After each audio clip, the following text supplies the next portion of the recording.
Hello, this is Teresa Luisati, and today we're interviewing Christina Fernandez about early work that comes from the late 80s into the early 1990s. It involves two bodies of work, which is one is called Alienation and the other is called Sin Cool. They're important precursors to the long career that she has been creating over the years and continues to do so. Christina? This is Christina Fernandez, and I'm talking about some early work from my days at UCLA and then before graduate school. It's, back in the days of film photography and using the darkroom. The Alienation series began in my first photography class at UCLA with Joyce Neimanis. For those of you that don't know her work, she did cameraless photography. She constructed large photograms out of magazine images. And the photograms were in reverse and black and white. My first roll of film for that class was severely overdeveloped because I didn't know what I was doing. And so it was very difficult to print and very grainy. Joyce was looking at my contact sheets and she really pointed out something interesting, which was that from frame to frame, I was actually constructing images that followed one another. And I kind of latched onto this idea of using the frame as a dissecting element within the photographic frame and using an image from one frame and a secondary image from another frame in relation. So sort of like cinema in a way. So catching the image before it turned into another whole image. Thinking about kind of in between space and how images follow one another. At the time, I was tutoring a young girl. She was about 7 years old. Her name is Jenny Casasola. Her sister Darlene went to the same elementary school, and I became involved with their family. It was all women, headed by their mother and some older sisters. And I would go to their apartment in Hollywood off of Western and attempt to tutor Jenny. But the apartment was filled with lots of people and there was lots of noise. And I just kind of relegated the time to taking my camera and photographing. They were super comfortable with me photographing them because I became a trusted person within their lives. So I would photograph them in the apartment and then go home and photograph myself. At the time at UCLA, I was feeling a little bit alone, I guess. And somehow like visiting and becoming part of another Latino family close by was comforting, but also it was different. They lived different lives than the way that I was brought up. And so that became very interesting for me. And I began to incorporate myself into these images by photographing myself when I got back to my apartment, which was off of Sunset Boulevard above Tower Records. So I would go back and forth from their place to my place, photographing them, photographing myself, and then started to create compositions with two separate negatives with a frame line in between. This frame line is a false frame line. It's a frame line that's created by cutting the actual negative and putting them together in a glass negative carrier. In the images, I'm hoping to sort of establish some type of emotional or visual relationship to the young girls that are in the photographs. Some of them are Jenny, some of them are Darlene, and then some of them are random neighbor girls who would come by and play with them. And I became part of one of those girls, actually. I became a member of the family, even going to Guatemala with them on a family trip. I find it interesting that you talk about the fact that this is the first time you start looking at sequencing in your photography. And initially, when you look at these pieces, you don't really understand that the dividing line in these is an actual fabricated intervention and not just sort of something that's done in the camera, or you just sort of dismiss it in a lot of ways. And then the fact that these are self-portraits, that because they're sort of dealing with family situations, you sort of feel like you're in the family as you talk about, but you're not.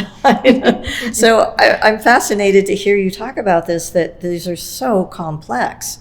For your first sort of events of diving into using photography, they're completely evolved in so many levels.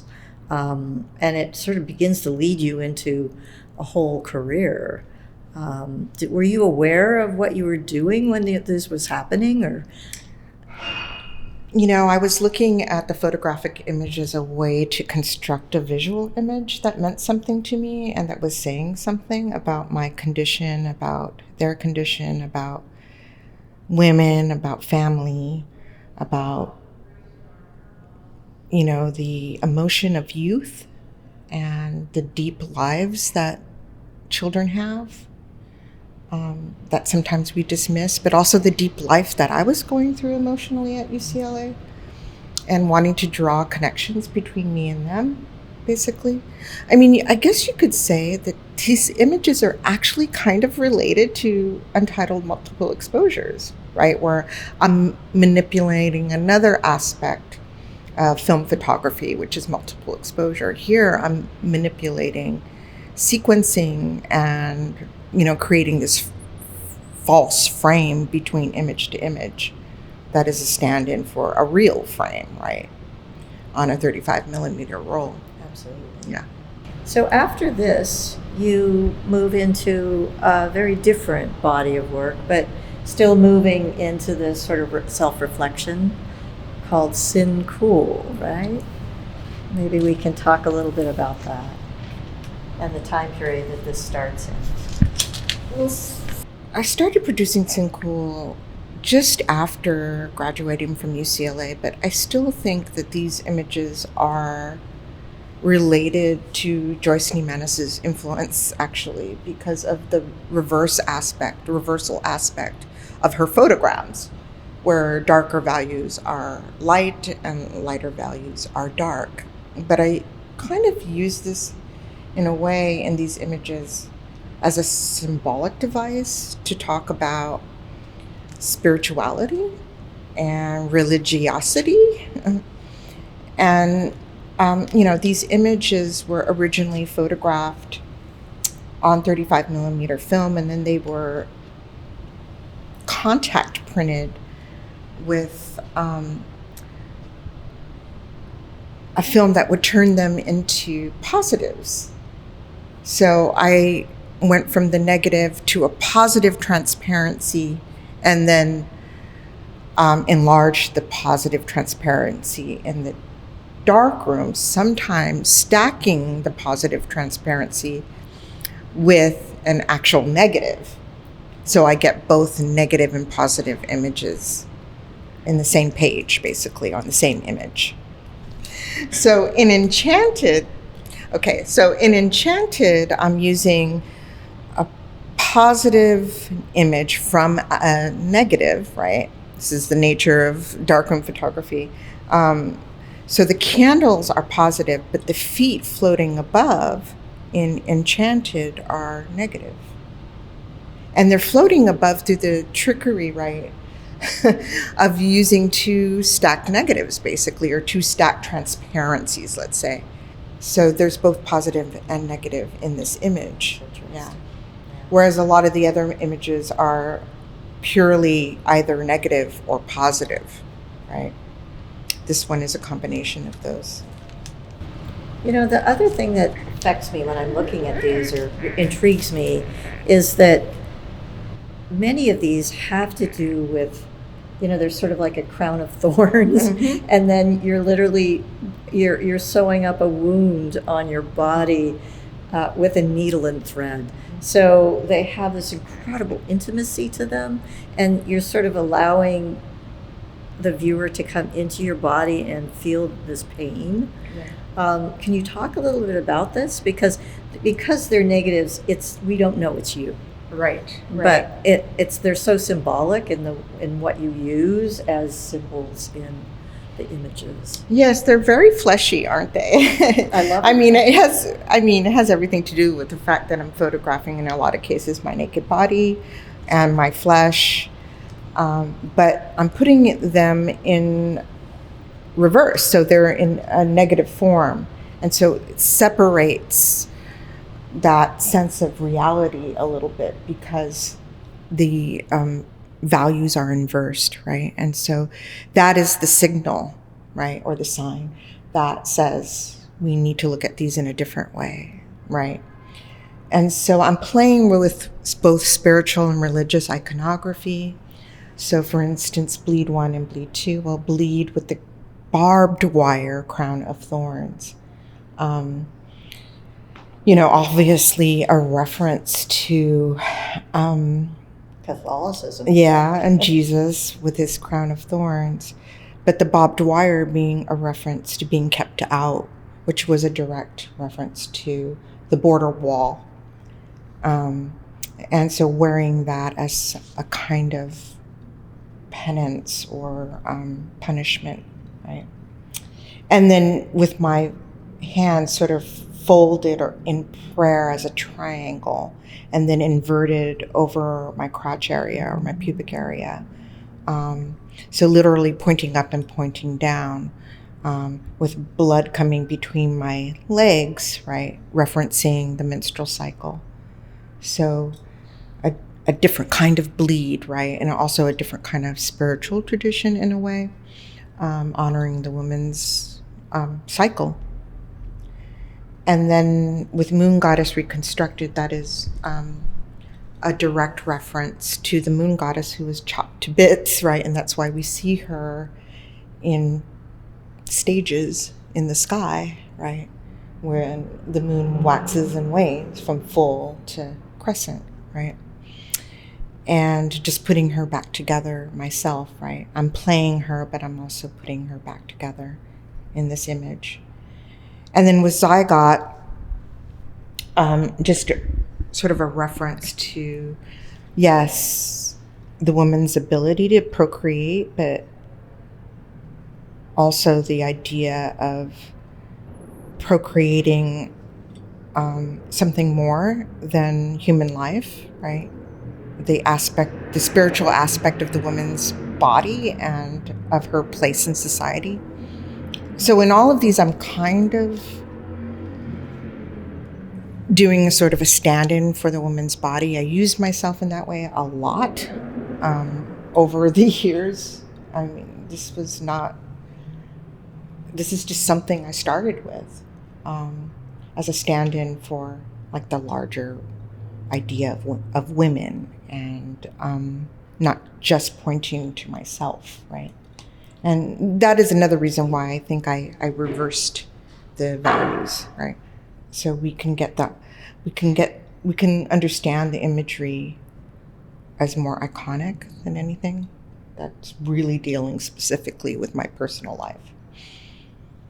As I look at these more, and this is probably the most intimate body of work that you do, almost, 30 years ago? Something like that, 40 almost. And you're using these symbols, cycles, the moon, the barbed wire, fertility. They have these sort of ancient connotations to them. I think it's very interesting that in 2024, 25, you're now revisiting your body again, and a different consciousness in a different state that sort of completes the circle in who you are. And it's very interesting too for me when I'm looking at these, that you immediately as you come out into your career, you you have a finesse of storytelling that is incredibly intriguing and pulls people in immediately. You make it familiar, but at the same, you make it third person. You have this wonderful ability to move in and out of different realities. I think I've kind of gone back and forth through, through this sort of storytelling aspect of my work. I mean, sometimes I'm a serious straight photographer, and then other times I'm creating images to create some type of story or narrative, and I go back and forth, just like I go back and forth from the built environment to self-portraiture, so or straight photography and then layering of photography. I do think that at the time that I was creating these, I was very literate. I mean, I was really reading a lot. I had taken a lot of literature courses, more literature courses perhaps at UCLA than actual art courses. So I was reading a lot, and that became and what I was reading became a very important part of my work. So at the time, I was reading a lot of both Jewish and Black literature, and some Chicano literature. And so that definitely informs the work. Like in particular, Toni Morrison's Beloved, with the sort of haunting by this ghost-like figure. That is definitely there in this imagery. The Invisible Man by Ralph Ellison. So all these sort of haunted narratives, I think, really did influence me in creating this imagery. But also, the aspect of being in between in general, the idea of Nepantla and being between two cultures, being in between, being American and Mexican, being an artist and a regular girl, a lot of different things there. So you're in your early and even late 20s, I think there's a lot of in-betweenness. You're figuring things out. And I think that also is an influence here.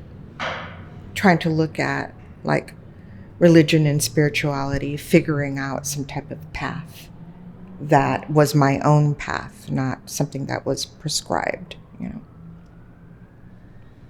There's also one image where you actually use it's a self-portrait, but where you're using your back, you're using text, you're integrating the votive candles. It's a little different than the others. Yeah. Connects, but at the same time, maybe you could talk a little bit about that. I'm actually trying to read the title of the book. So this is the evidence of how much I was reading, right? In this image, there are stacks and stacks of books, and then various different, votive candles of religious figures, and my camera, So this was my life at the time. I was photographing and I was reading, and I was also living in a family home. So the family home I was living in was on Chicago Street and 7th in Boyle Heights. It was my father's family home. And I had a darkroom there, and I used it also as a studio, a massive home, like a beautiful Victorian home. I did begin to think about my female relatives and the females that came before me. My grandmother on my father's side lived there for most of her life. She was very young when she became a bride. Yeah. And so I'm here listing Maria, Filomena, Aurelia, Nana, and Anita, listing the women in my life. Anita is my mom, and Nana is my grandmother from my mother's side. Then there's Aurelia, who was my grandmother's mother, and Philomena, who was my father's mother, and then Maria, who was my great-grandmother for my mother's side. So trying to put together, so to say, a female family tree on my back. It's sort of about like bearing the weight of that ancestry, I guess, and almost like marking my body with their histories. And then I sort of did something similar to this with Bend, I think, which is actually a piece about my Nana, Dolores, and her passing. So, now that I'm looking at these images, they were very much laying the groundwork for later work. It's interesting that you bring up Bend because it's this massive wall installation, and it deals with travel, it deals with exploration of your past, with ruins, ancient Mexican ruins, Mayan, Oaxacan burial structures and things like that. And it also includes 5 elements that sit on the structure. Right. So it creates this sort of 3-dimensional quality for the viewer. But as you move into these images, the 5th image in the middle is your back, with paint down the back, like defining your backbone. And so it's very interesting to sort of think about that in this text, where you become even more and more conceptual in the way you give clues for the viewer to see. I think that's really interesting. We've never really talked a lot about Bend, but it is an evolutionary step, but still connecting family, memory, time. Well, I mean, I think Bend is kind of an altarpiece in a way. Just kind of like, this is an altarpiece, So I decided to include the mirror. I'm not sure why I felt the need to do that. So this is a small mirror that is in a frame that I'm holding up that reflects my face, because my head sort of disappears in the darkness. And so the mirror reflects my face. And I think it's, sort of, I'm not sure what to say about that and why I did that, except that I still wanted to be present as a visual image, right, in this photograph that honors my matrilineal line or my matrilineal ancestry, right? I still wanted to be present there. Well, and in the other work that surrounds it, because they're negatives, you have no facial identity. So they are eternal. They're everyone. So this is you're literally grounding it, right, in me. Yes, yeah, in the self, which is interesting because photography defines, the invention of photography defines the self. It's like before you'd have to paint it or etch it in the rock or something. Right. And then all of a sudden photography is like this illumination of what we are or what we look like in this physical form. Yeah. So it just brings up so many conversations, especially now as we get into AI and technology that completely is now redefining who we are or what we are or what we think we are. Well, I think, was it the Smithsonian that bought the first AI generated? Yes. Was it Smithsonian? I think it was. Yeah. First AI generated image. Like with everything, photography, every technological advancement, photography somehow survives and thrives. So it doesn't. I don't know why. Yeah. I mean, it seems to scare everybody. It doesn't scare me. I just can't imagine what amazing things are going to come of it. It's just my optimism, I guess. I don't know. But, Well, ironically, it captures light and dark, right? That's true. That still does do and that. I think in all technology, there's always going to be this sort of dichotomy, of fire and water, the good and the bad. And it's That's just true. innate to the material and the process. So. Well, I think that this really is so helpful, Christina, Cool. in having a window into this work, which was only really seen with the opening of your touring survey. I know. And opened so many questions for everybody who was looking at it: curators, collectors, the galleries. Yeah. And we've just touched the tip of the iceberg with this. I mean, there was other series like Guillermina Tejas that was like sort of a precursor to Maria's Great Expedition, and where the Soldadera image comes from. Well, then that's a good question, because I think of this, and then we move into Maria's Great Expedition. But no, this is the in-between. Ah. Yeah. So I need to reconstruct this as well. But anyways. Well, that's exciting. To be continued.